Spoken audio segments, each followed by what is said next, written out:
joining me today. My name is Jessica if you are new here, and I run this channel called Mental Health Mom. The channel is called Mental Health Mom because I am a therapist taking a little bit of time out of the field in order to raise my two very young daughters. I have one that is 3 and one that just turned a year old. On my channel I show my life and my daughters' lives and how we navigate all the challenges of motherhood and working together, and how we do this thing called life in what is hopefully a very positive way. And so if you have not already subscribed to our channel, please consider doing so. It really helps us out, and if you do enjoy this video, I really hope you'll give it a thumbs up. So, as I said, my name is Jessica, and today, as you can tell by the title of this video, I am sharing the birth story of my second daughter. It of course has been a minute or two since I had her. Her name is Adelaide Hope Wilson, and she was born July 19th, 2020, and so it has been almost a full year since she was born, and by the time I get this video up, it may have very well been a full year since she was born. And I delayed in making this video, one, because I was juggling having 2 kids, 2, and the main reason is because her birth story was a more negative one. It was a polar opposite, actually, of the birth story that I have for my first daughter. The birth of my first baby was an extremely positive story. There weren't a lot of obstacles. There really weren't a lot of challenges associated with that birth. I know very few people actually have a birth that goes according to plan, but I am one of those incredibly blessed people where the birth of my first child went very according to plan. We actually ran into very few obstacles, and we always knew how fortunate and how blessed we were for that to be the case, but we never saw how incredibly fortunate and blessed we were with that first birth until we ran into so many challenges and obstacles with the birth of our second daughter. Now, we do try to do things naturally. We prefer low intervention births. I'm talking in regards to me and my husband because he's a fantastic birth partner, as you'll see in both of my labor and delivery videos. And we really enjoy the low intervention births. Both of the births we wanted to do that way, but with the birth of our second daughter, the birth story that I'm talking at length about today and sharing with all of you, we did elect for an epidural at between 8 and 9 centimeters. Now, I will say up front, for me, this is not a judgment against anyone who elects for an epidural or wants an epidural, because I really was thankful that that was an option. I do prefer natural childbirth, and I really did not like the epidural. It's a personal choice, and just the way my body reacted to it, the consequences that I saw that I had as a result of the epidural, I really did regret getting it. I don't have many regrets in my life, but that is one. And I think if I had just had a little more support, I'm not talking in regards to my husband because he was an incredible support, but as I share more of this story with you, I think it will become more clear to you what I'm speaking of when I say more support. I think if I had just had fewer frustrations, fewer things to manage during this birth, that I would have been able to do the birth start to finish without the intervention of an epidural. And so this is a more negative birth story. If you are doing hypnobirthing, I know they tell you to stay away from more negative birth stories. I am only using this birth story as a positive. What I don't want to have happen is for me to come across as ungrateful, because I am incredibly grateful. You will never find someone who is more grateful for everything I have than I am. There was a point in my life where I didn't even know if I could have children, and now I have 2 beautiful daughters and another baby on the way. And although I had challenges with this birth and it didn't work out the way that I, had really wanted it to, it wasn't as flawless as the first birth that I had, I was extremely grateful to have a healthy baby and to actually have her vaginally, even though I had the epidural. And even though I had some complaints, I would say, about the doctor that I had during the labor and delivery process, I have come to realize, since I have given myself a year to make this video, that it's really just stylistic differences that she and I have, and it's nothing that she did wrong. She was an incredible doctor, and I'm extremely grateful for many of the things that she did during birth. I really admire the way that she handled several of the challenges that came up, which I will discuss with you. I just simply am not a good candidate for a hospital birth. And that's really what it comes down to. Everything that happened that was a challenge could have been avoided if I had just not had my baby in a hospital and had chosen to have my baby at home or in a home birth instead. Now, I knew going into this process that I was a much better candidate for a home birth or a birth center birth than for a hospital birth. But as I said, with my first daughter, we had a flawless low intervention hospital birth. With Tennyson, it didn't even feel like we were in a hospital because we got the low intervention room, and at our hospital there is only one, and we were able to have a midwife. At the practice that we use, they have 5 doctors and 5 midwives. So you can choose whether you would rather work with an OB or a midwife. And because I'm low intervention, I chose midwife for my first and second birth. Now, as I said earlier, even though we knew that we were a better candidate for a birth center birth or home birth because of our low intervention preference, we used the same OB practice or OB midwife practice that we used with our first birth, and we used the same hospital. So we really didn't expect a lot of the challenges that came up to actually be as challenging as they were. There were a couple things that happened in our second birth that did not happen in the first. One was the pandemic. With our first birth, we were able to have a doula, and we were not able to have a doula with our second birth because of the pandemic. In fact, when we had our daughter, we were just really grateful that my husband could be a part of our baby's birth, because there was a point in time where that was questionable whether or not he would actually be able to be in the room while she was being born. Some other things that happened, as I said, we used the midwives at our practice that offer doctors and midwives. And I'm not sure exactly what was going on with the practice itself, or if maybe, 2020 was just a rough year for everyone in the medical profession and everyone was a little burnt out. But when I started my pregnancy at that practice, they had, as I said, 5 midwives. And then by the time my due date arrived, they only had 2 midwives, and 3 of the midwives had quit. So 2 midwives were trying to juggle all of the patients that practice had. And what ended up happening is that it was just completely unsustainable. And so doctors started filling in for the patients that would normally have midwives at their births. And that's what happened with me. Instead of getting a midwife, I ended up having a doctor that I had met maybe once or twice during my first pregnancy that I had. So I had not worked with her in a couple of years. She didn't even remember me, which was fine. I understand that, but that just shows she and I were not on the same page. We didn't have a clear birth plan together because we had not been working together. And I, in many ways, felt like I was delivering my baby with a stranger. And so we didn't have a very good rapport. We didn't have, like I said, a clear birth plan together, and that was one of the really big challenges that ended up causing some negative moments at my birth. So let me get started on what actually happened beginning to end so that I can paint a clearer picture for you.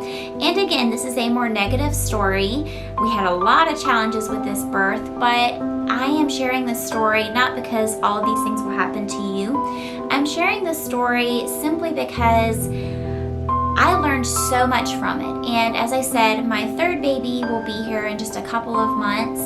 And my husband and I took everything that we learned from this experience and we put safeguards in place for our next childbirth. We actually have decided not to have another hospital birth this time, and we are going with a birth center this time, even though our insurance will not pay for it, which was another reason we used the practice that we used before. Insurance is paying nothing for us to give birth in a birth center. We're paying completely out of pocket, but we have seen from the experience that we had that we are really just a much better candidate to have a birth outside of the hospital. We can be more comfortable, we feel more confident in that decision. And so please don't let this story frighten you. I don't find this story frightening at all. It simply just shows some of the challenges that you could encounter in birth that you might not be expecting, because I certainly was not expecting some of these challenges to arise. And so I hope that you can learn from this as I did and use it to your advantage, which is exactly what I am doing. So when I was pregnant with Adelaide, my second baby, she was actually a week late. The doctors and midwives at the practice that we were working with had been giving me non-stress tests. I showed a few of those on my channel. I actually documented that entire week leading up to my child's birth, and it's actually 2 weeks because, as I said, she was a week late. Feel free to go back and look at those if you like. I'll have them in a playlist that will be linked right up here. Our practice was starting to discuss interventions, ways to begin the birthing process. They were talking about sweeping my membranes on the more severe side or more extreme side of interventions. They were talking about possibly breaking my water if it came to that, and even things like Pitocin. So they were talking about first more natural methods and then more severe methods of inducing labor, because they won't let you get to basically 2 weeks overdue at the practice that we were at. I ended up getting acupuncture, which did cause me to go into labor. The reason I decided to get acupuncture was, one of my friends had recommended it to me because that helped her to go into labor, and she had a very positive natural birth experience after her acupuncture, and she found that it was less severe than more of the other induction methods like Pitocin, of course, which is known to be pretty harsh on your body and hard for the baby as well. Sorry. Hi. So because Adelaide was already a week late and I had been having some pretty intense contractions for the last week, they just could never seem to fall into a rhythm. I did want to try the acupuncture, which actually worked like a dream. It was a 20-minute process altogether, but I was on the table for about 5 minutes before my contractions, which had been pretty sporadic for the last week, intense but sporadic, which let me know that my body was trying to go into labor, possibly. Something just felt a little off. And once I got on that acupuncture table, it just felt like something had been corrected. Something had been made right in my body, and I did start having consistent contractions. I actually went into labor on the acupuncture table. So I fully recommend that guy. And if anyone would like recommendations for acupuncture in the Jacksonville and St. Augustine area, I can definitely make a recommendation because my acupuncturist successfully sent me into labor. But that was around 8:30 that night whenever I had the acupuncture, and I was actually in Fernandina at the time. I was there with my family. It's only about 45 minutes to an hour away from our home, and my family was vacationing there, and so I wanted to take Tennyson so she could have fun with her cousins and her Nana and Pop on the beach. And we decided to stay the night since we were not too far from our house. So, of course, since I was out of town and then I got acupuncture, I went into labor, and my mom brought me back to the house around 1 or 2 in the morning.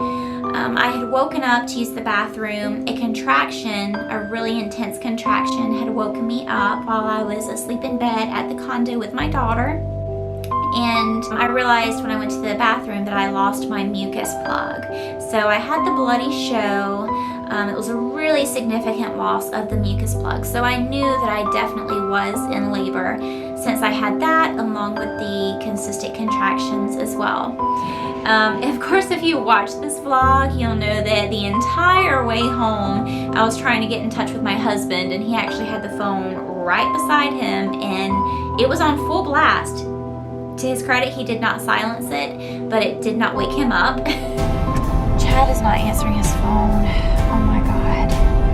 And so my mom took me home really early in the morning, and then she left and went back to Fernandina, where she still had my daughter at about 4 in the morning. It didn't take us long to get home at all. And then I labored at home. My ankles started to swell the day before. And so I've come to find that when my ankles and legs and feet start swelling, that is actually a sign that labor is near for me. That happened with my first daughter, and that also happened with my second daughter. Both times the day before I ended up giving birth, my ankles and feet started to swell. So when I was on the beach the day before with my family, my ankles and feet were noticeably swollen. I was laboring in the tub at around 5 or 6, I believe, and my ankles and feet that were already swollen had like doubled in size over the course of just an hour. My feet have started to swell. They were swollen yesterday, but now they are really, really swollen. That, of course, can be a problematic symptom, and although I'd never had any other signs and symptoms of preeclampsia, my cognitive abilities were really sharp. I didn't have any confusion. We went ahead and called the doctor who was on call. We didn't know at the time who was on call, but the person who was on call ended up being the doctor that delivered Adelaide, and so she recommended that, you know, we take my blood pressure. Thankfully, we had a blood pressure cuff at the house.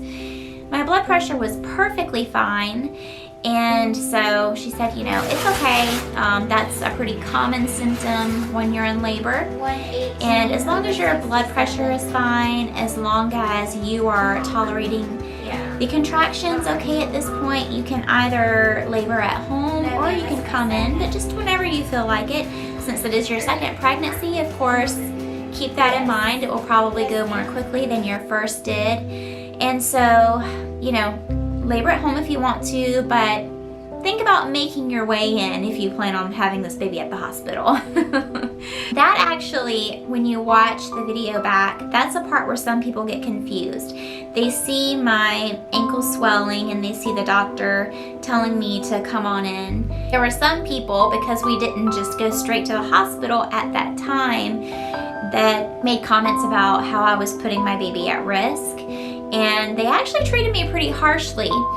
I can see, looking back at the video, how that would have been confusing, because on the video, the only part that I put in there was her saying, okay, you're probably in active labor, you know, you can make your way to the hospital. And I cut out the part where she said, take your time, you know, you can labor at home for a while if you want, just keep in mind it's your second baby, so make your way here because it could take you, it probably won't be as long this time. So what you see in the video with her saying, you know, come to the hospital, she was very relaxed. It was a conversation of come to the hospital whenever you're ready. You just try to make it here in time to have the baby, basically. But if you're tolerating the contractions well, then great.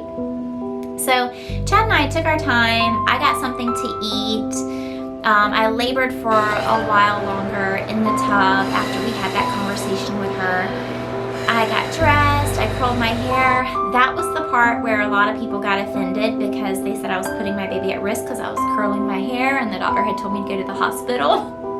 I hope I have clarified that at this point, but if not, you know, people are gonna say what they're gonna say. It was right after I curled my hair and when we were actually just about to get in the car that my water broke. This is another part that I think caused some confusion on the video because when I'm in the car on the way to the hospital, I put in a subtitle on the video that there was meconium or evidence of meconium whenever my water broke. We didn't know that when we were at home. So my water broke and then we left. And we were about to leave anyway. I basically had to change what I was wearing because my water broke and it got everywhere. I know a lot of people say that they just have leaks when their water breaks and they're not 100% sure whether or not they peed themselves or if their water broke. Both times that my water has broken, it has been completely obvious what happened. There's a lot of pressure, an audible pop, and then there's just a flood. And that's what happened this time. When my water broke at the house, we did not realize that there was evidence of meconium because I prefer dark, cozy spaces whenever I am in labor. That really helps your body to produce oxytocin. It's known as a really shy hormone, and so oxytocin production is typically better in dark, close, cozy spaces. And so the lights were off, our bedroom was pretty dark. We have dark floors in our bedroom. It's the dark wood looking tile. And I was wearing a dark dress and dark underwear. And we cleaned it up with a dark towel. So we actually had no idea that there was any evidence of meconium whenever my water broke. We got to the hospital, and when they checked me at the hospital, they took a swab, and so that's when we realized that there was meconium. But while I was in triage and they were checking me in, her heart rate dropped to about 85. And it was just a quick drop and then it went right back up. But because her heart rate dropped, they told me I had to be on the monitors the whole time. I don't have to stay in bed. They have a monitor that I can wear, that I can move around with. That was fine with me. I was fine that they were monitoring my baby. That did cause more problems, which I will discuss in just a second, but they told me as soon as I was there, and we were checking out rooms, that the low intervention room, which I had requested, was not available. Now, of course, HIPAA laws are in place, but to help me make an informed decision about which room I wanted, because even though I couldn't have the low intervention room, I requested a room with a tub. Hydrotherapy for pain management is just really unbeatable, and so it was really important to me that I had a tub. However, there's one other room on the labor and delivery floor that also has a tub. That is the room directly beside the low intervention room. So I told the nurse that even though I couldn't have the low intervention room, that I would really like the room next to it to labor in, since it also had a tub. And she was trying to maintain privacy for this patient, but she told me, she said, the patient in the low intervention room is very, very loud. And I said, well, that's okay, because I'm really, really loud in natural childbirth too. I was assuming that, of course, the person in the low intervention room was giving birth naturally. And she said, this is not that. They're not in labor. They've been put in that room. And so I knew in that moment that one of two things had happened. Because I'm a therapist, I know that my clients who have schizophrenia or any positive, what we call psychotic symptoms like hallucinations, when they are pregnant, they cannot have antipsychotics that control their hallucinations. And in many cases, those clients will get very, very, very loud. So that was one of two things that could be happening. Or it could have been someone who, God forbid, this is terrible, had experienced a miscarriage, and that's why she was very loud. Either way, they told me that the room beside this person was an option. I could have that room if I really wanted it, with the tub, but I felt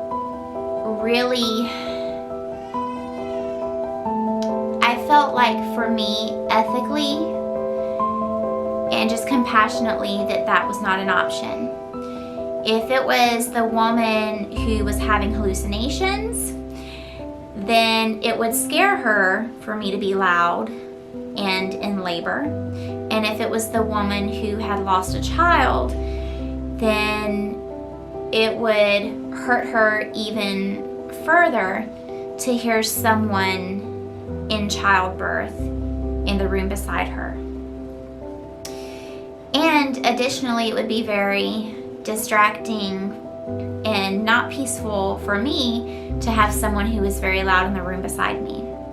It became clear to me that the room with a tub was not an option. The monitors, that was the first challenge. The room with no tub, that was the second challenge that proved to be pretty devastating in the end. So we elected for a room that had a shower. So I opted for a room with a shower as opposed to a bath because it was further away from other people and was further down. That was really the only choice that we had. We're laboring and we're doing pretty well. We're there for about 3 hours laboring. The doctor checks in on me a couple of times. As I said, I remembered her from, I think I had met with her maybe 1 or 2 times when I was pregnant with my first baby. And I've always found her very nice. But again, we weren't on the same page as far as birth plans and things like that are concerned. She was very hands-off while I was laboring. She just let me labor, came in and checked in a couple times. The nurse was incredible. She was also pregnant and she was very compassionate, very supportive. She was constantly saying, you know, you're doing such a great job. I really, really loved her. Yeah, and I was really thankful that she was there. Some things started to happen right before I moved into the transition phase of labor. As Adelaide was getting further and further down, it became very clear that I was very, very constipated. With my second pregnancy, I was actually severely anemic, and so I was on iron supplements to help with the anemia. It's Ferrolet 90. This is the supplement that my midwife practice put me on, and I've come to find now in this pregnancy, because I'm on a different supplement, that there are many iron supplements you can take that actually will not constipate you, that I never even knew were an option. I started feeling so much pressure in my butt, on my tailbone, and I started experiencing a lot of flank pain. So my kidneys on both sides felt like they were on fire. This became really difficult. Not impossible. I was laboring through it. So basically I was having front labor.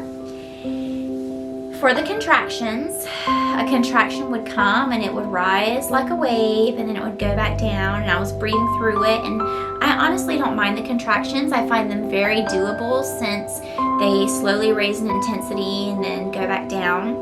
But in between the contractions that I was having in my stomach, as soon as the contraction in my stomach would end, I was having flank pain. And my kidneys on both sides were just going woo, woo, woo, pain, pain, pain, pain, pain. And I would have that until my stomach would contract again. And so I went a good 3 hours without getting a break at all. During this time when it became so obvious that I was constipated and that it was causing a lot of problems, Chad asked if I could have a stool softener to help. And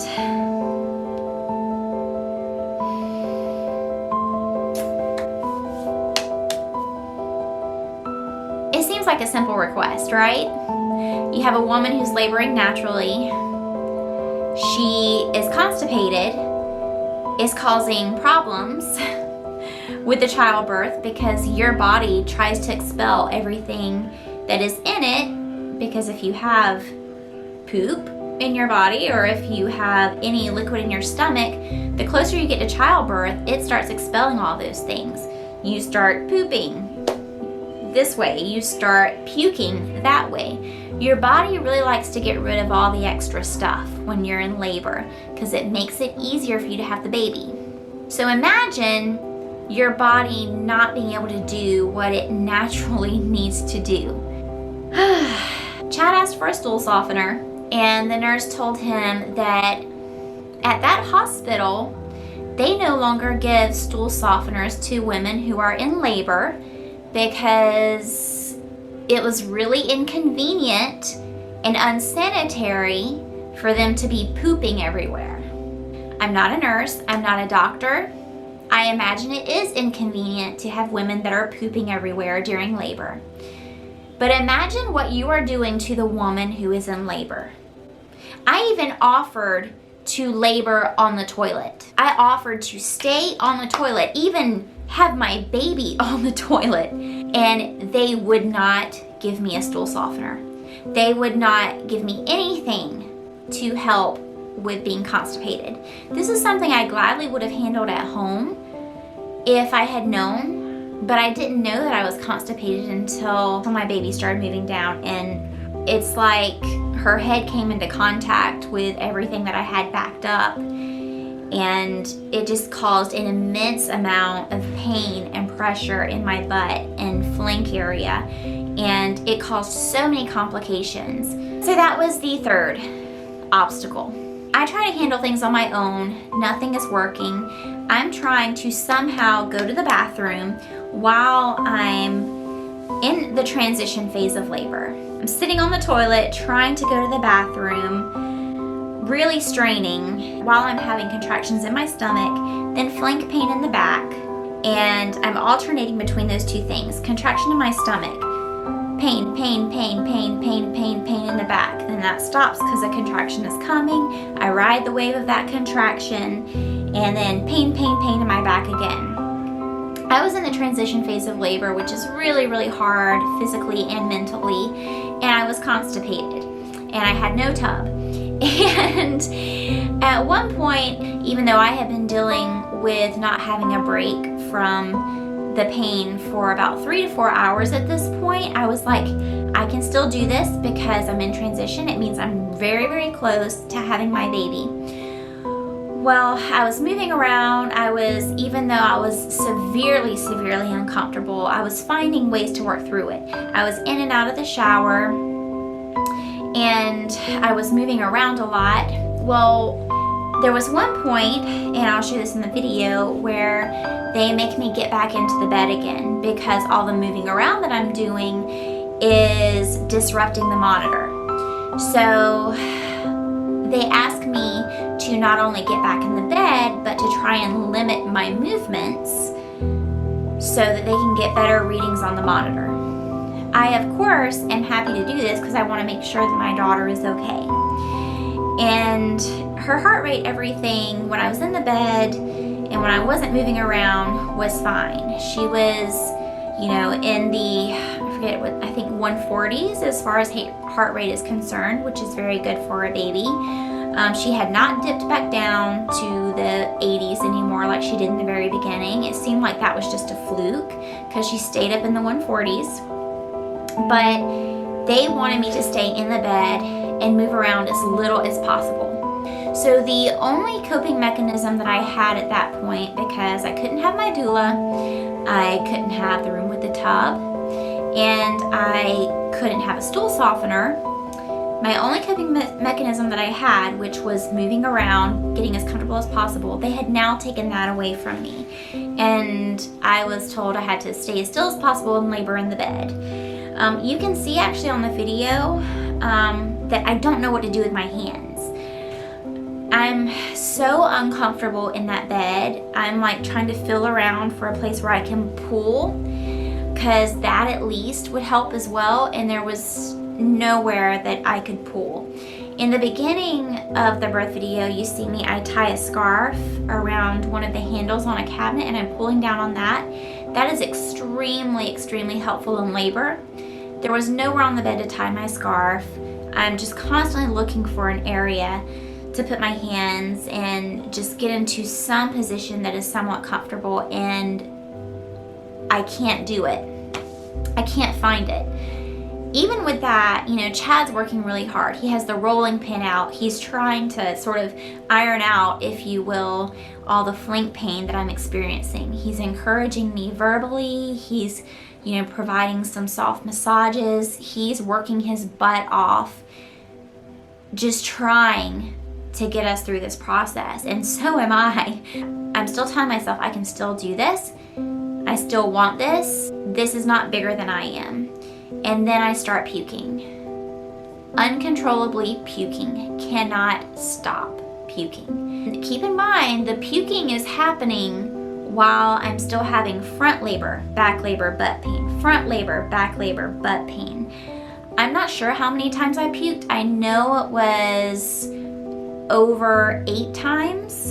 And that's the point where it all just got too overwhelming. Looking back, that was a sign that I was about to have the baby. Whenever your body starts expelling all the extra liquid that it has, that's a sign that the baby is coming. The baby's gonna be there any minute. And if I had not run into so many challenges and so many frustrations, and I was not having to use so much of my mental energy on just coping and working through frustrations, at that point, I would have known that. You know, that happened with my first daughter. Right before I had her, I started puking, and I was like, oh, this is good. This means that the baby's coming. And they're like, yep, it does. That's a really, really good sign. And she did come. She came about 10 minutes later. And with this one, I just got extremely overwhelmed. Looking back, I really wish I had had a little more mental clarity, or even if my doula, you know, had been there. If we could have had a doula, she could have reminded me, oh, no, this is a really good sign. This means you're almost there. You are almost done. You know, just that one extra resource being taken away from us made a big difference. All of these challenges made a really big difference. When it became clear that I was struggling so much and I had all these factors working against me, I went to the nurse and I was like, screw this. I really need that tub. Can we please switch rooms? I know there will probably be a sanitation fee, there will probably be a cleaning fee and other fees, whatever, but can we please switch rooms? I really, really, really need the tub. And they wouldn't let me switch rooms. It was at that point that I elected for the epidural. In the birth video, I'm crying. I talk about how disappointed I am. And there were lots of people that criticized me actually for crying because I had gotten the epidural. There were a few reasons I didn't want an epidural. One was because, you know, epidurals don't always work for everyone. I've always wanted to be able to rely on myself and know that I could manage the pain if I needed to. 2, I've had cerebral spinal fluid leaks before, which can happen with an epidural. I had one about 6 years ago. It is terrible. I've had the CSF leak, as people call it, and the resulting migraine. I didn't have it because of an epidural. It spontaneously happened to me 6 years ago, and it is extremely debilitating. So I've never wanted for that to be a possibility for me, because I want to really be able to cherish the first moments that I have with my baby. Thankfully, that didn't happen. I had some negative consequences of the epidural, but it wasn't that it didn't work, and it wasn't that I had an SCF leak. So I am very thankful about that. I'm crying in the video, and it's because I had just held in so many frustrations for so long. You know, I was extremely disappointed, not by the fact that I elected for an epidural. I was just extremely disappointed, basically, that I felt under different circumstances, if someone had just worked with me just a little, I wouldn't have needed it, and I would have been able to have the birth that I really wanted and was trying to have. I felt like even though we had challenges, the birth that I had foreseen and the birth that I had with my first daughter, it was still possible. I just felt like stupid rules and regulations and lack of compassion basically kept me from being able to have an enjoyable birth. Again, guys, I'm not a doctor, I'm not a nurse. I don't work in a hospital. I don't know what the consequences fully would have been for me switching rooms or going against protocol and having a stool softener. This is what I learned, that I don't need the limitations that come with a hospital birth. I need for things to be flexible. I need to be able to adapt in the moment and try this or that. I think a lot of women need that, whenever they're experiencing natural childbirth. As soon as I get the epidural, Adelaide's heart rate drops again to 80 something. And so the doctor, I really admired her for this. I was at 9 centimeters. She said, why don't we try pushing? Sometimes if you push, even though you're at 9 centimeters, it can raise the baby's heart rate. If that doesn't work, we might need to discuss other options.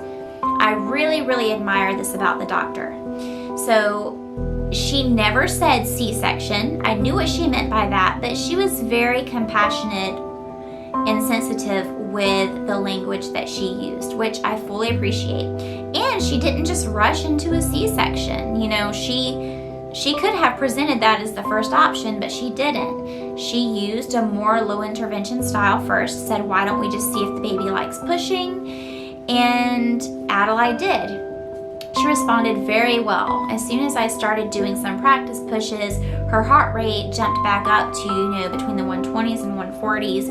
And the situation didn't become stressful anymore. Actually, my doctor left the room entirely. She said, okay, continue practice pushing, and whenever the baby's crowning, call me, I'll come back in. And that's what happened. So you can see on the video, I say, ooh, I feel ahead. And the nurse is like, yeah, why don't you stop right now? Why don't you stop pushing? I gotta go get the doctor. And so some people at that point in the video thought that the nurse had been telling me to stop and I wasn't listening. No, that's not what happened. She was practice pushing with me and suddenly there was a head. And she's like, okay, you can stop now. Let's go get the doctor. So I was happy to stop whenever she asked me to stop pushing. It was totally fine. It would have been really, really hard without an epidural to stop. But had an epidural, I was easily able to stop pushing. So the doctor comes back in and she immediately changes from this soft-spoken doctor to a drill sergeant, basically. I had 2 things in my birth plan, which again, she was not as familiar with because we had not worked together at all, but we did discuss it and I guess she forgot. I had 2 things in my birth plan. One was that I wanted little to no direction on pushing. I understand. I've got an epidural at this point. She has to give me a little bit of direction on pushing, but she gave me a lot of direction on pushing. And not only that, she was very aggressive. The doctor was counting and she was saying 1, 2, 3, 4, 9, and 10. And then she'd let me take a break in the beginning, which was fine. But when Adelaide was coming out, she just suddenly seemed desperate for her to get out. Again, nothing was wrong. I checked with the nurse and she's like, no, nothing was wrong. Her heart rate remained fine. There was no urgency to the situation or to getting her out, once her head was out. The doctor was just really, really rushing the process. And she was saying, push, push, push, push, push, push, push, push, push, push, push, push, push, push, push. She got really aggressive at the end, just push, push, push, push, push, push, push, push, push, push. And I even tried to calm her down a bit at one point, and I was like, I'm just trying to take it easy so that I don't tear. I'm trying to do small pushes. And she said, oh, if you tear, don't worry about it, I'll stitch you up. No. I'd rather not tear if I don't have to. Again, if she's in distress, stand back, I'm gonna blow this baby out. You can reconstruct my vagina if that's what we need to do. But that was not the situation. Addie was not in distress. I didn't have to give these powerful pushes. Again, I checked with the nurse afterward and I can see the monitor. Her heart rate was fine. Everything was fine. She was just ready to get that baby out. And then Adelaide comes out and the second thing I had on my birth plan was a delayed cord clamping, which she didn't do. So those were my big complaints with the doctor. It was really, I felt like I had come to a place where I had accepted the epidural and all the challenges that we had. And I was thankful that, she didn't rush me into C-section. But then it really ruined the end of my birth to have someone that was basically yelling at me to push my baby out. And then she didn't do the delayed cord clamping, which was really important to me. Yeah, I just felt at the end of the birth that I really had not been listened to. I felt very unheard, and I was incredibly thankful for many things that happened during the birthing process.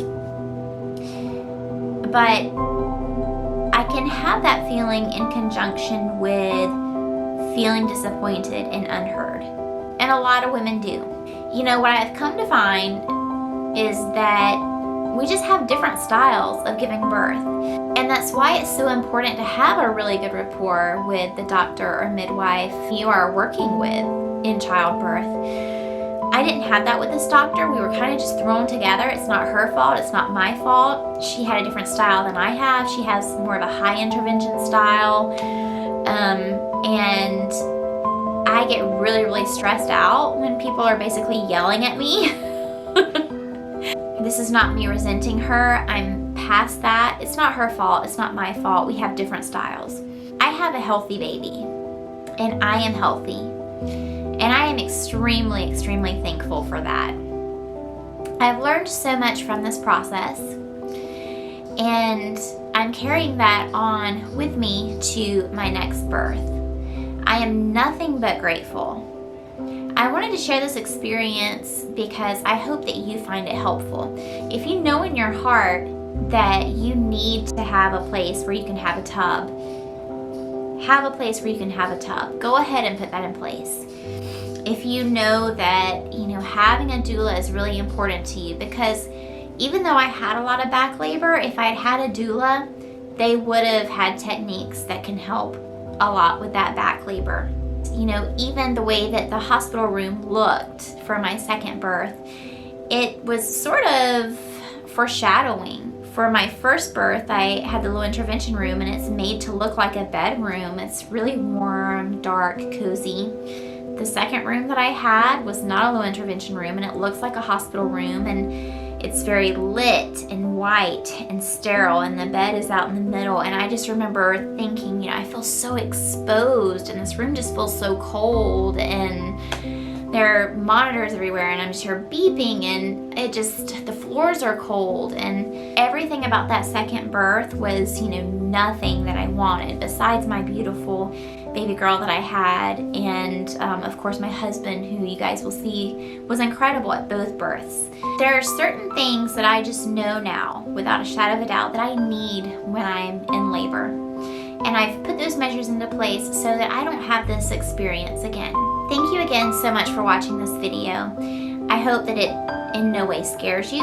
I hope that you can just learn from it like I did. And please leave your comments down below. What have your experiences with childbirth been like? If this is your first time here, again, I appreciate you so much. Let me know how your births have gone. Are you watching this video because you had a birth that you were a little disappointed with, yet also really grateful for? This was a conflicting process. Again, I'm not complaining about my experience or anyone in this video. I'm sharing it, and I'm also processing it. I'm incredibly, incredibly grateful. I just wanted to share my experience so that hopefully you can use it in a helpful way, because that's certainly what I have done. So thanks again for being here. Leave comments down below. If you're new here, I would love for you to introduce yourself, and I will talk to you later. Bye.